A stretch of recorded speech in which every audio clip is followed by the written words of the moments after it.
റഷ്യയുടെ മിസൈൽ മനുഷ്യനെ കൊല്ലപ്പെട്ട നിലയിൽ കണ്ടെത്തി. വ്ളാഡിമിർ പുടിൻ്റെ അടുത്ത സഹായിയായ റഷ്യൻ ആയുധ വിദഗ്ധൻ മിഖായേൽ ഷാറ്റ്സ്കിയാണ് കൊല്ലപ്പെട്ടത്. ഉത്തരവാദിത്തം ഏറ്റെടുത്തിട്ടില്ലെങ്കിലും പിന്നിൽ യുക്രൈൻ ഇന്റലിജൻസ് വിഭാഗമാണെന്നാണ് സൂചന.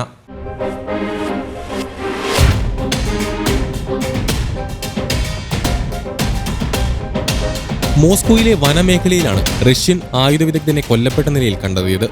ക്രെംലിനിൽ നിന്നും 13 കിലോമീറ്റർ ദൂരെയുള്ള കുസ്മിൻസ്കി വനത്തിൽ വെച്ച് വെടിയേറ്റ് കൊല്ലപ്പെട്ട നിലയിലാണ് മിഖായേൽ ഷാറ്റ്സ്കിയെ കണ്ടെത്തിയത്.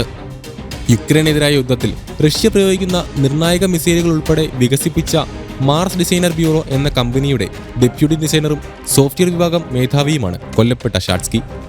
റഷ്യൻ ഡ്രോണുകൾ, വിമാനങ്ങൾ, ബഹിരാകാശ വാഹനങ്ങൾ മുതലായവയിൽ AI സാങ്കേതിക വിദ്യയുടെ പ്രയോജനം കൂടി ഉൾപ്പെടുത്തുന്നതിന്റെ പ്രധാന വക്താവായിരുന്നു അദ്ദേഹം. വ്ളാഡിമിർ പുടിൻ്റെ അടുത്തയാളായ ഷാറ്റ്സ്കിയെ അജ്ഞാതർ വെടിവെച്ച് കൊല്ലുകയായിരുന്നു എന്നാണ് സുരക്ഷാ ഏജൻസികളെ ഉദ്ധരിച്ച് യുക്രൈൻ മാധ്യമങ്ങൾ റിപ്പോർട്ട് ചെയ്തത്. കൊലപാതകത്തിന് പിന്നിൽ യുക്രൈനാണെന്ന സംശയവും ഉയരുന്നുണ്ട്. ഡ്രോണുകൾ, സ്പേസ് ക്രാഫ്റ്റുകൾ തുടങ്ങി നിരവധി മേഖലകളിൽ ഷാറ്റ്സ്കി തന്റെ കയ്യൊപ്പ് പതിച്ചിട്ടുണ്ട്. യുക്രൈന് ഭീഷണിയാകുന്ന മിസൈലുകളും മറ്റും വികസിപ്പിച്ചതും ഷാറ്റ്സ്കിയാണ്.